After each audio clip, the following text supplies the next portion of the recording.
parable of the 3 chariots.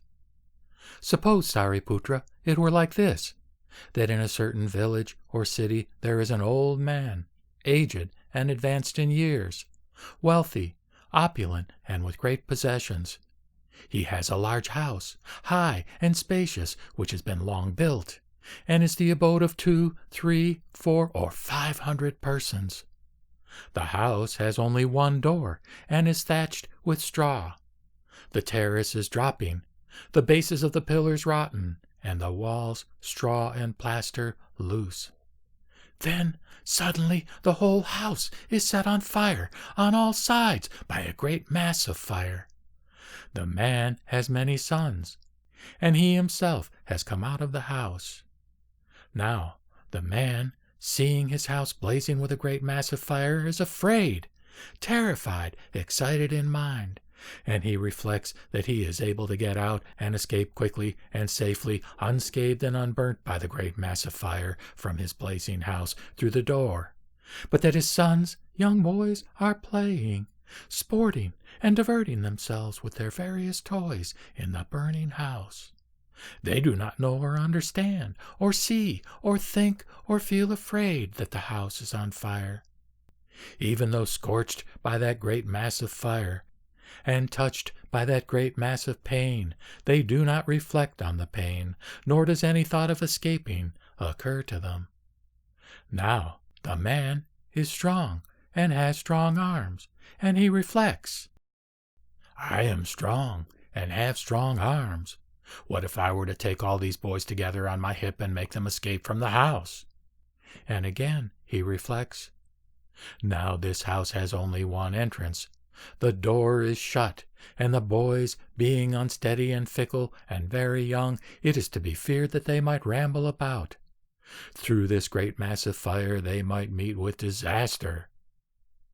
Thinking that he will warn them, he addresses them. Come out, dear boys, come out. The house is burning with a great mass of fire. Do not get burnt there with this great mass of fire and meet with disaster. But the boys do not understand the words of the man who wishes their good. They are not afraid or terrified, and do not run away, nor do they understand what the word burning means. On the contrary, they run about here and there, and look again and again at their father. And why? Because of their ignorance. So the man reflects that the house is blazing with a great mass of fire. He fears that he himself and his boys through the great mass of fire will meet with disaster, and he thinks of getting the boys to come out of the house through his skill and devices. He knows the dispositions of the boys and understands their inclinations. The boys have many kinds of various delightful, attractive, dear toys, of which they are very fond, and which are hard to get. So the man, knowing the boys' dispositions, says to them, those toys of yours, which are so delightful and wonderful, which you grieve for if you don't get, toys of various colors and kinds, such as bullock chariots, goat chariots, and deer chariots. Your dear and attractive toys, of which you are so fond, I have put them all outside at the door of the house for you to play with. Come, dears, run out of the house. I will give each of you what he would like, and what he wants to play with. Come quickly, run out for the sake of the toys. Then the boys, hearing the names of those toys, so delightful and dear, run quickly out of the burning house, pushing one another with violent haste, saying, Who will be first? Who will be the very first? And knocking against one another, rush out of the burning house. So when the man sees that they are safely out, he goes and sits down in the village square in the open air, filled with joy and happiness, free from care and anxiety, and in safety. Then the boys come to their father and say, Father, give us those different kinds of delightful toys, such as bullock chariots, goat chariots, and deer chariots. So the man gives his boys bullock chariots, swift as the wind, made of the 7 jewels, furnished with seats hung with strings of bells, lofty, spacious, adorned with marvelous jewels, decorated with jewel wreaths, adorned with wreaths of flowers, and cotton and woolen rugs, and spread with calico cloth and crimson cushions on each side, and yoked with dazzling white bullocks, swift as the wind, led by many men with flying banners. He gives the bullock chariots, swift as the wind, of one color and one kind to each of the boys.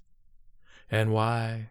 Because he is wealthy and thinks, away with giving these boys other vehicles. And why? They are all my sons, dear and beloved. I have great vehicles such as these, and all the boys ought to be thought of equally and not unfairly. I could give such vehicles to all beings, much more to my own sons. At once the boys mount the great vehicles, filled with wonder and amazement. What do you think, Sariputra? Surely that man has not told a falsehood in having first shown the boys 3 vehicles, and afterward having given them great vehicles, splendid vehicles? Sariputra said, Certainly not, Lord. Certainly not, Sugata. For this very reason the man has not told a falsehood, because through his skill and devices the man has brought them out of the burning house and saved their lives. And why? It is just through their lives being preserved that they received all the toys. Even if the man had not given the boys a single chariot, yet the man would not have told a falsehood. And why? For the man had at first the idea that he would save the boys from a great mass of pain by some skill and devices.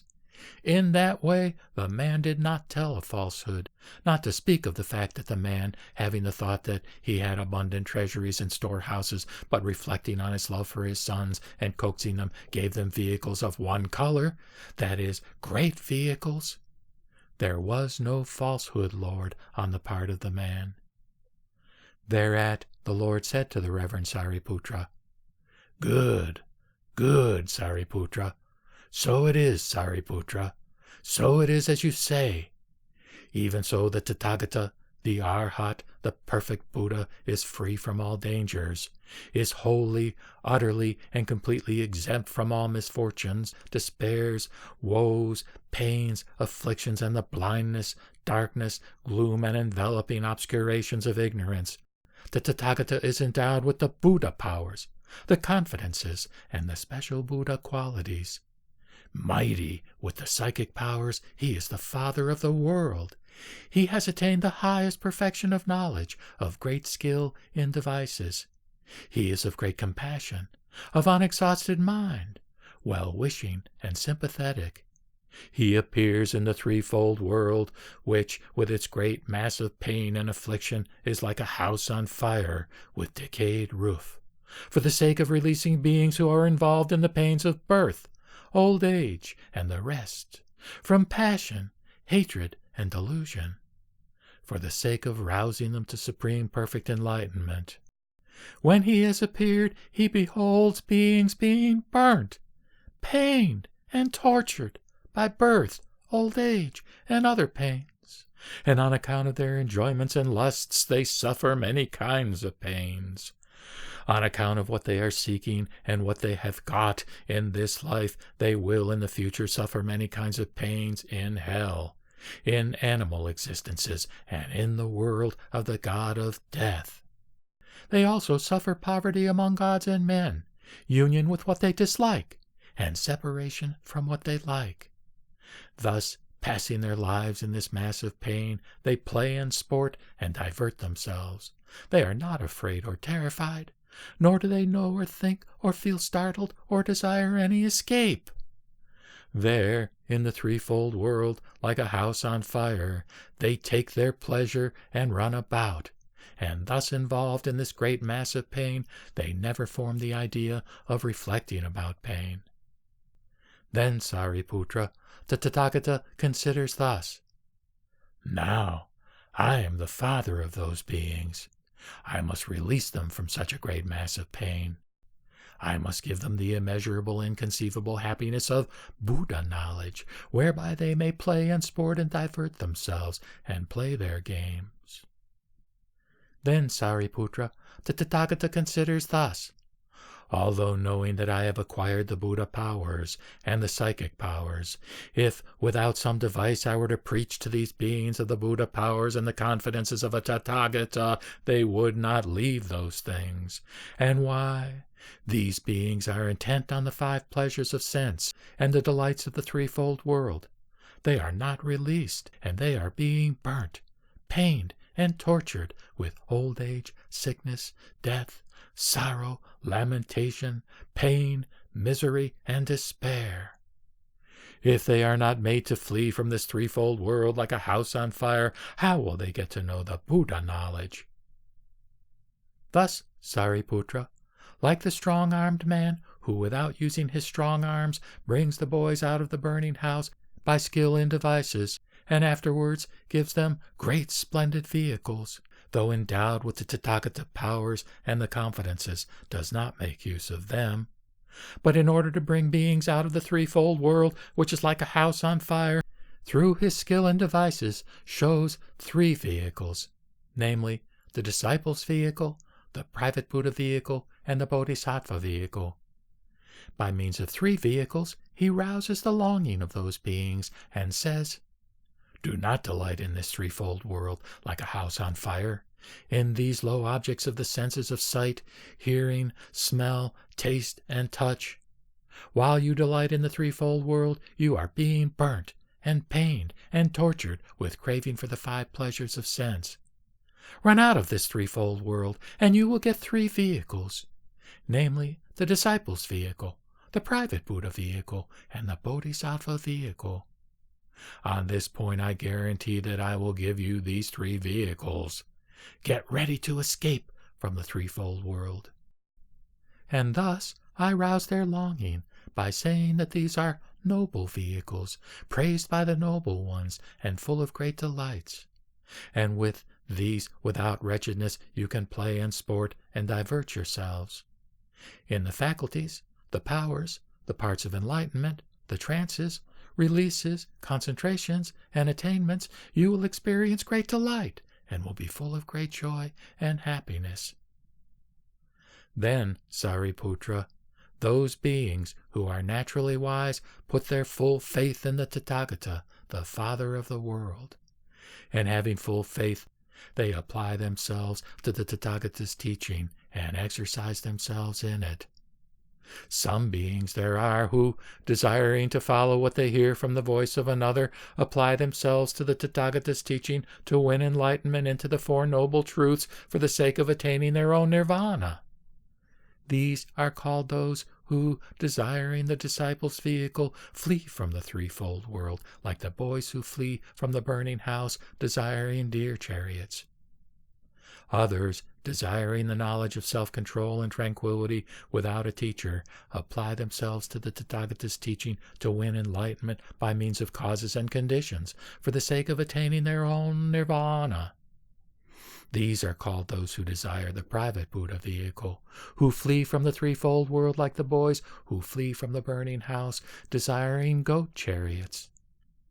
Still others, desiring the knowledge of the omniscient, the Buddha knowledge, the knowledge of the self-existent, knowledge without a teacher, apply themselves to the Tathagata's teaching, to win the enlightenment of the Tathagata's powers and confidences and happiness of many, out of compassion for the world, for the sake of the great multitudes, for the welfare and happiness of gods and men, for the sake of attaining the nirvana of all beings. These are called those who, desiring the great vehicle, flee from the threefold world. For this reason they are called bodhisattvas, great beings. They are like the boys who flee from the burning house, desiring bullock chariots. And just as that man, when he sees that the boys have fled from the burning house and have escaped from danger into calm and safety, seeing that he has great wealth, gives the boys each one splendid vehicle, even so, Sariputra, the Tathagata too, When he sees many millions of beings released from the threefold world, who are released from pain, danger, fear, and trouble, who have been made to flee through the Tathagata's teaching, who are released from all dangers, troubles, and wildernesses, and brought to the bliss of calm. Then, at that time, Sariputra, the Tathagata considers that he is in possession of his great treasury of Buddha powers and confidences, and, knowing that they are all his sons, brings those beings to the attainments of nirvana by means of the Buddha vehicle. He does not speak of any being attaining individual nirvana. He causes all those beings to attain nirvana through attaining the nirvana of a Tathagata, the great nirvana. And those beings who are released from the threefold world, to them the Tathagata gives the noble trances, releases, concentrations, and attainments of supreme happiness as delightful toys, all of the same color.